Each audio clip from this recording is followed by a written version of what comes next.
Bueno, muchísimas gracias a Edgar Urbina. Le damos ahora la palabra a Paco Taibo. Creo que Paco no necesita ninguna presentación, es ampliamente conocido por todos nosotros y le cedemos entonces la palabra. No tenía la batalla de Torreón clara en la cabeza. Escribí el libro de Villa hace 8 o 10 años, ya ni siquiera me acuerdo. Y de alguna manera todos mis retornos a las batallas de la División del Norte habían estado centrados en Zacatecas, que por culpa de los zacatecanos que me traían en chinga de cuéntanos la batalla de Zacatecas, que he tenido que contarla 5 veces en estos últimos meses, que difiere mucho respecto a la batalla de Torreón. La batalla de Zacatecas es una batalla de 24 horas. Sangrienta como Torreón en términos proporcionales, sí, igual de sangrienta, terrible, definitoria, sí, también definitoria, pero es una batalla de 24 horas. Y la batalla de Torreón, que no es la batalla de Torreón, la batalla de La Laguna, llamada en propiedad, porque es una batalla que primero tiene que destruir los puestos avanzados, luego tiene que combatir en el Gómez Palacio, en Lerdo y finalmente en Torreón, ¿no? Es una batalla secuencial que se descompone en 5 o 6 batallas con igual intensidad y igual de terribles, y largas y prolongadas y terriblemente sangrientas.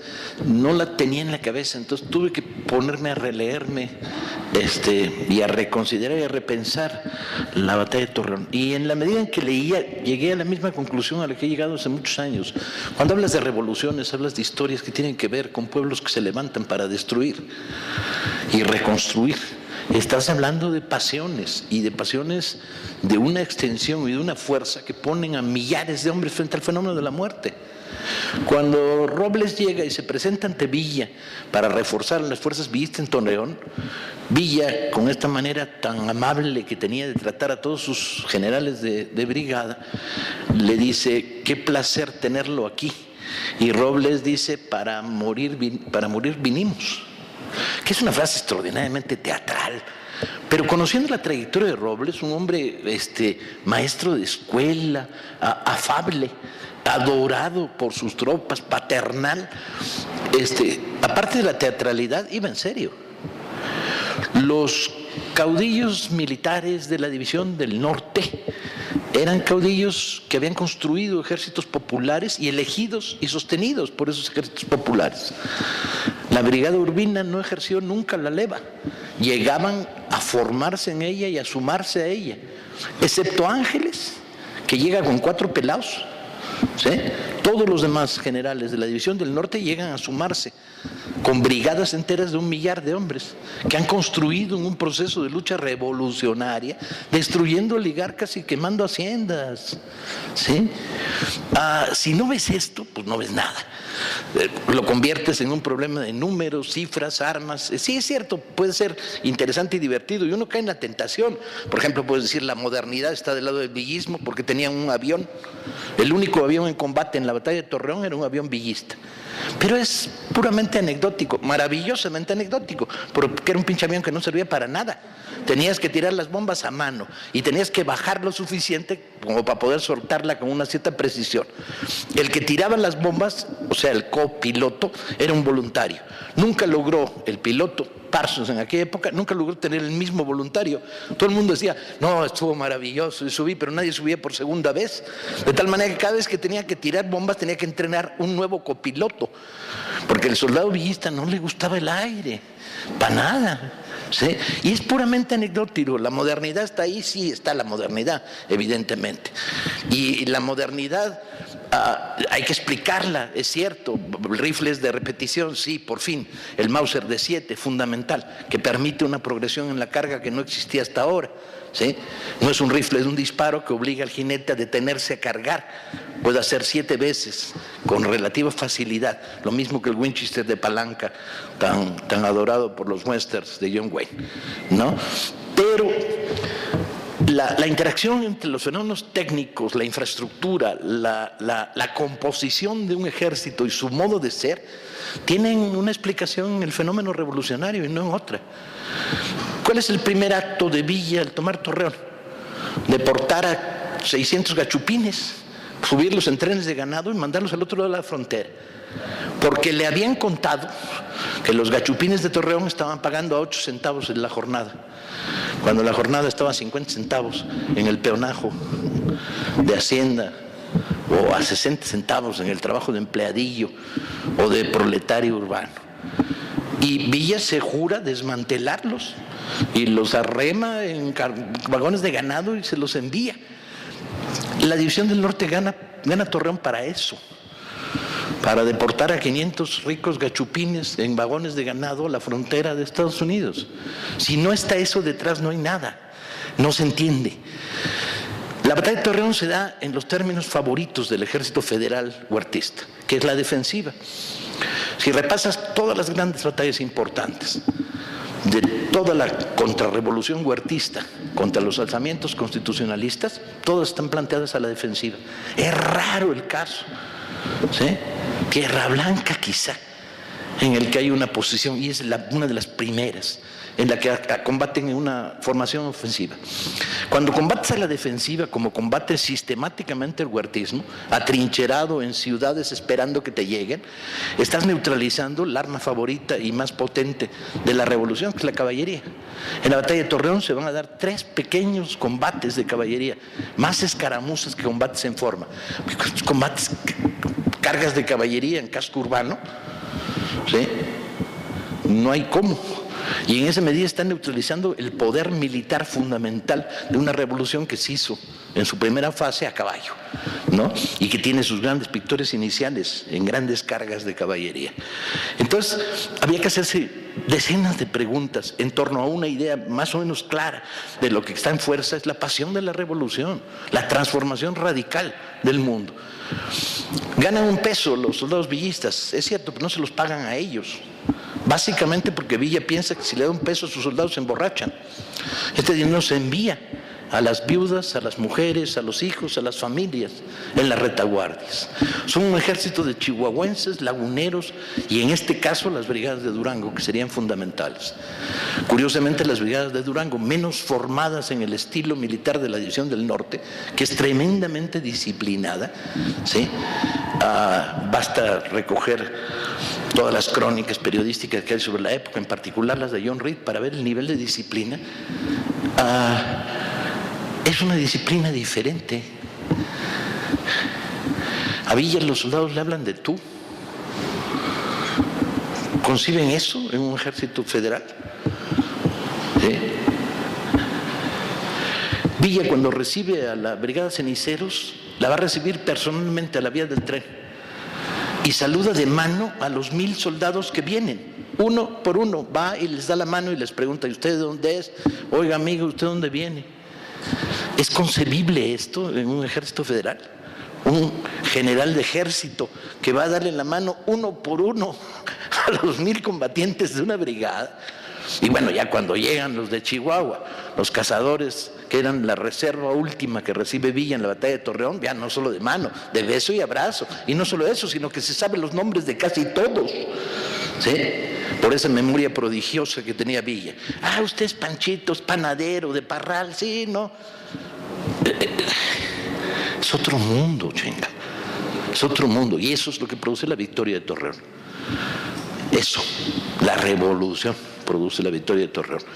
Porque en términos normales, 2 ejércitos enfrentados, obligados a resistir, o más bien obligados a enfrentar a los revolucionarios, 3 situaciones defensivas, más una previa de desgaste tremenda en Sacramento, ¿sí? No hubieran pasado.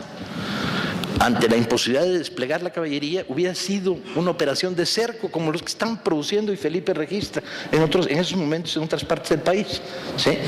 Pero entrar de frente contra casamatas armadas con ametralladoras, con 2 o 3 cañones, con soldados parapetados y sin posibilidad de usar las cargas de caballería, no hay quien pase, ¿sí?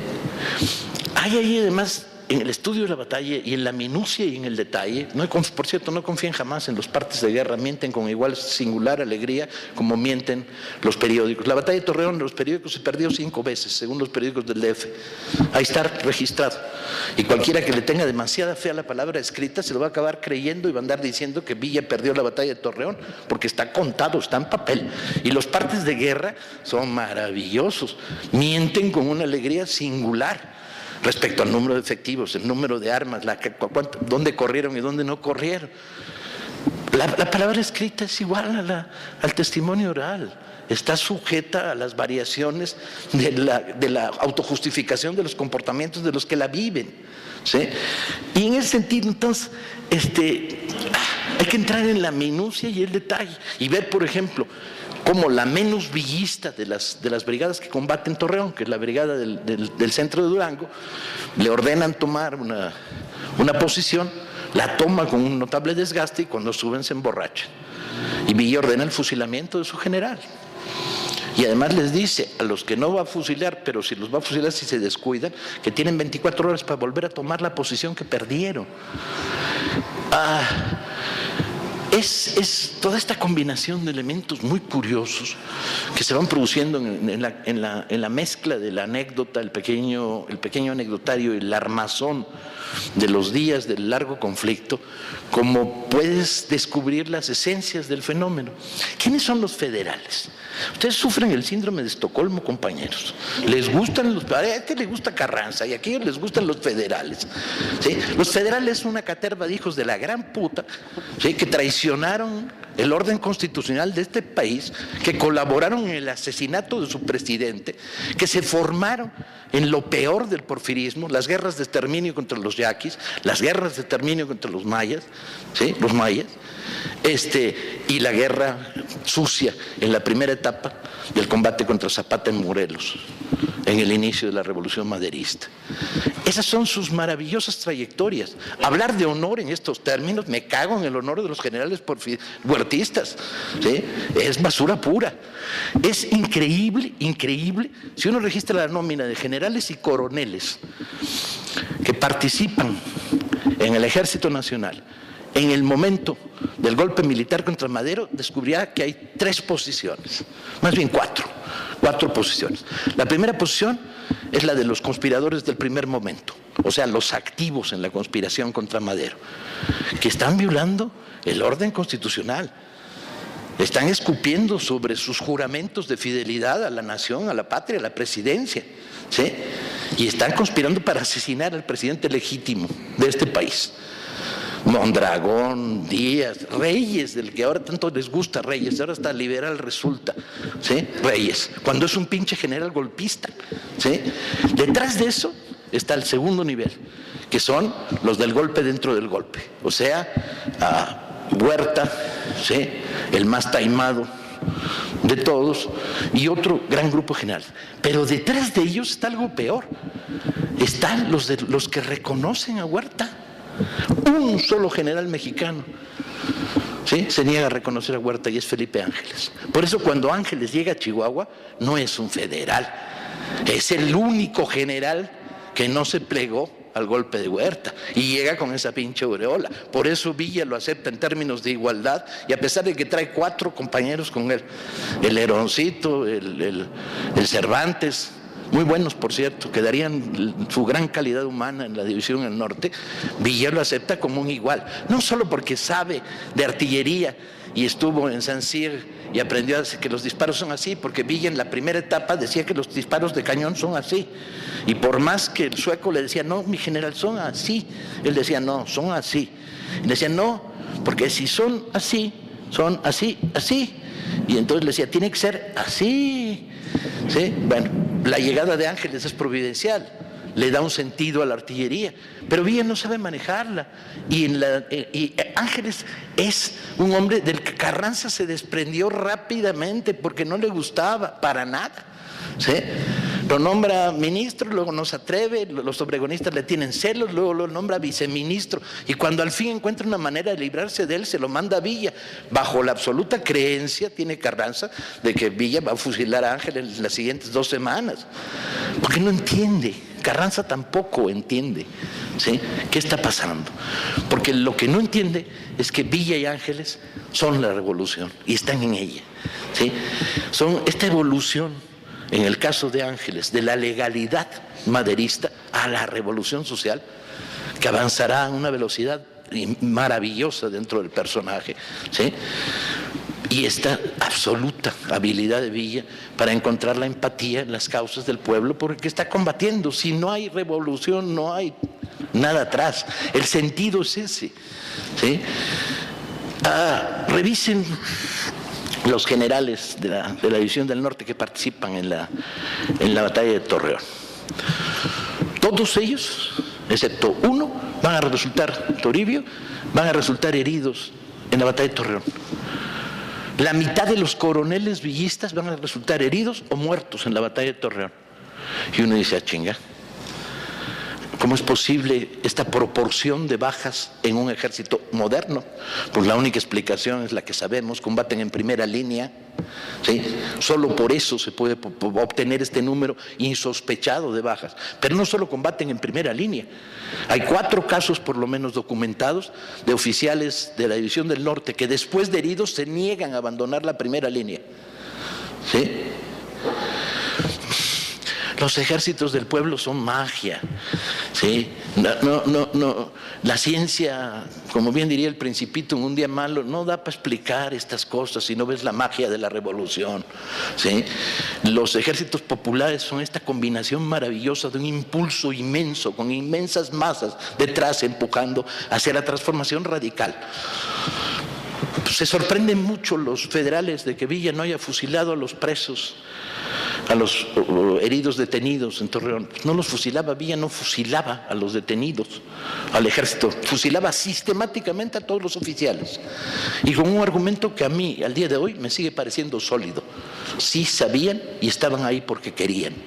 Y entonces se la jugaban, y si se la jugaban, les cortaba el cuello. Y fusilaba a los colorados. ¿Por qué? Pues los colorados eran la traición. Los colorados eran el ejército del pueblo pasado al otro bando. ¿Sí? Y entonces colorado que caía, o le cortabas la oreja si eras generoso, para que la próxima vez que cayera en tus manos lo fusilaras, si andaba con la oreja mocha, o de plano ya ni perdías el tiempo cortando la oreja y lo fusilabas sobre el momento.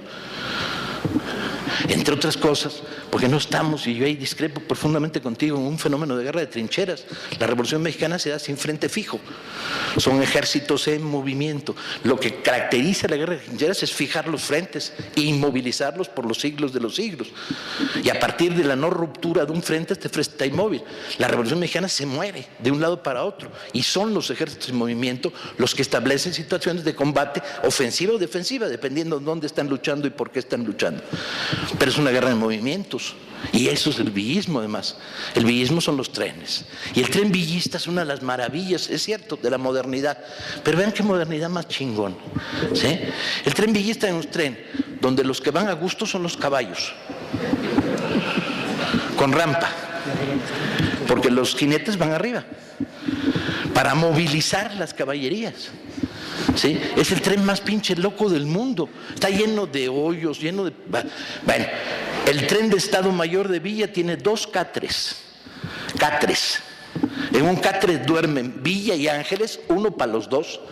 Y cualquiera que se atreva a decir que hay señas de homosexualidad latente, nos vemos a la puerta para los madrazos. Y en el otro duermen el loco del doctor de Villa, Rauschmann o Rauschmann, y Joseito Rodríguez. Esa es la comodidad. Y a veces hay una pinche pianola que alguien subió ahí, ¿no? Donde hay un pinche músico loco que toca incansablemente. Le propone a Villa tocar a Meyerbeer y a Chopin y a Liszt, y Villa le dice, no, güey, las 3 pelonas, unas 200 veces. Si no ves eso, no ves.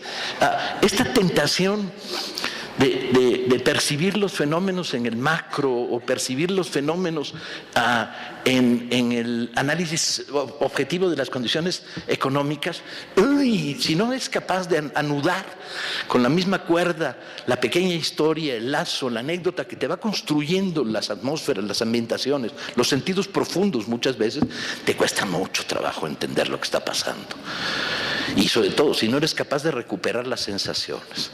Cuando los 60 trenes de la División del Norte se ponen en marcha, hay una pinche nube de humo, hija de su puta madre, que levanta 4 kilómetros hacia el cielo, que es el símbolo del apocalipsis. Ahí viene, chinga. Y si se presenta con una pantalla de caballería de 4,000 hombres, que esos son 8 kilómetros, aunque vayan a doble, pongamos que van a doble fila, 3 kilómetros de ancho. Es el fin del mundo, ¿sí?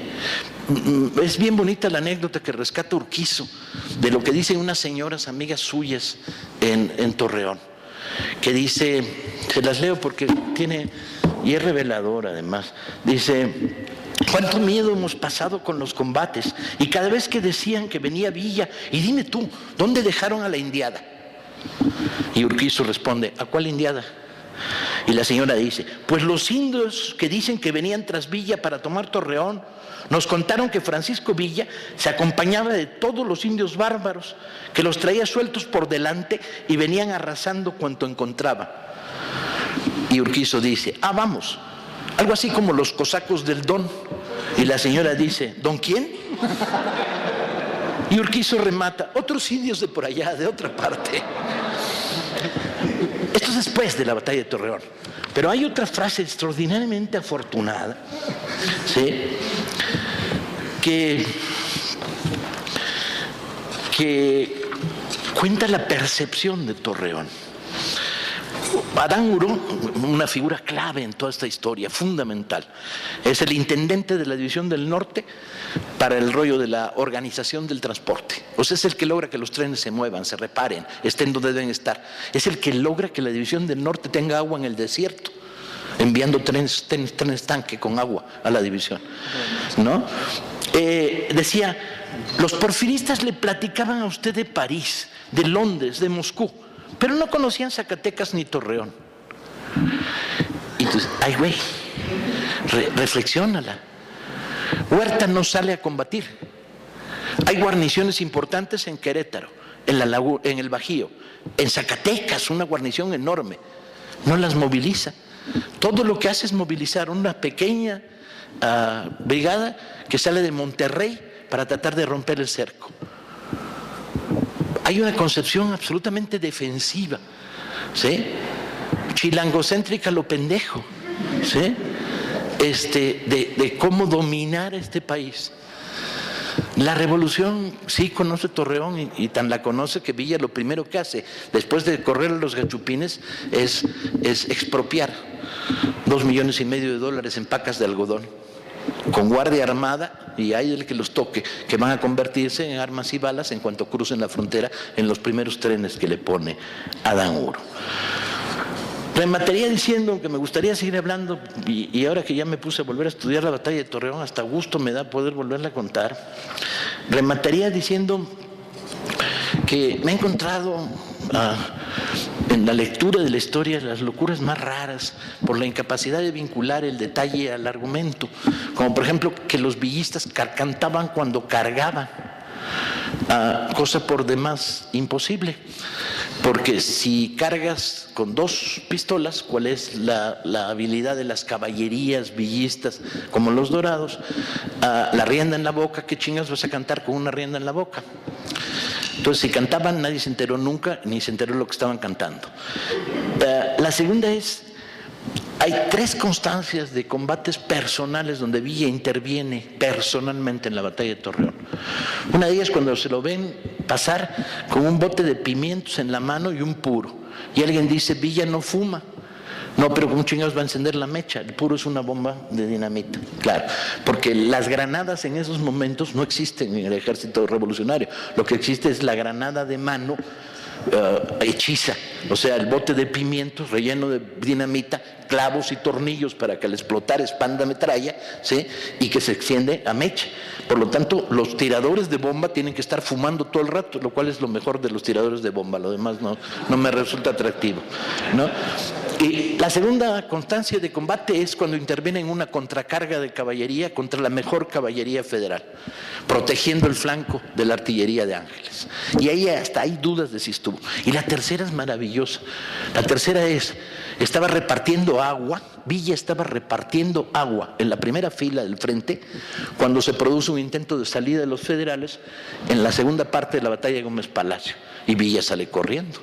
Y entonces los soldados de esa zona se le presentan y le dicen: corrió mi general. Y Villa se disculpa públicamente y se compromete a que en el siguiente contraataque él va a estar al frente de ello.